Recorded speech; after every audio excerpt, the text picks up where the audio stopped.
Well, a few things, but a major hearing on the alleged weaponization of the federal government. This isn't just a conversation. There is heavy talks right now to consider what the implications of some of these agencies, their decision making could be. Have they been politicized? Robert F. Kennedy Jr. is a star witness.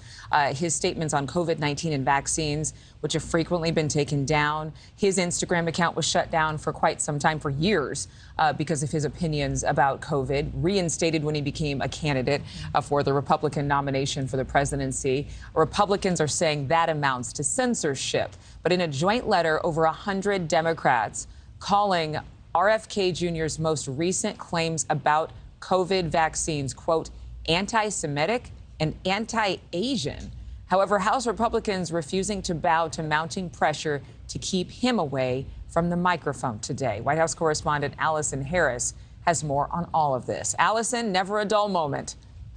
Certainly not, Adrienne. Good morning to you. This is getting underway in just a couple of hours now. The Democratic presidential candidate, Robert F. Kennedy Jr., he's one of three witnesses that is going to be testifying today before this House Select Subcommittee on the weaponization of the federal government. Kennedy is going to talk about the government's role in censoring Americans, specifically about allegations of the federal government cooperating with major tech companies. That includes social media companies to hinder free speech.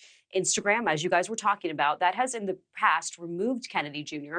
from repeatedly posting COVID misinformation for years. He was off the site. YouTube has also removed an interview between a commentator and Kennedy for violating its guidelines against vaccine misinformation. YouTube says it prohibits content that alleges that vaccines cause chronic side effects.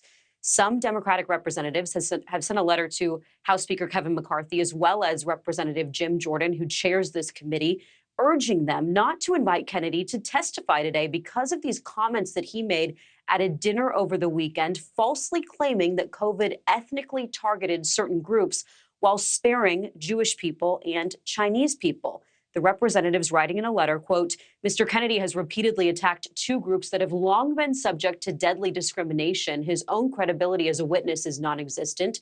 Allowing Mr. Kennedy to serve as a witness before the select subcommittee only services to legitimize his anti-Semitic and anti-Asian views. We further call on congressional leadership and all the members of Congress to condemn Mr. Kennedy's preposterous, bigoted, and harmful comments. Quite a statement there.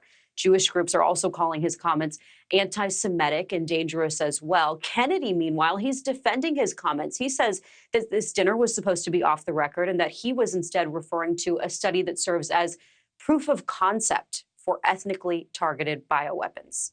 Marky.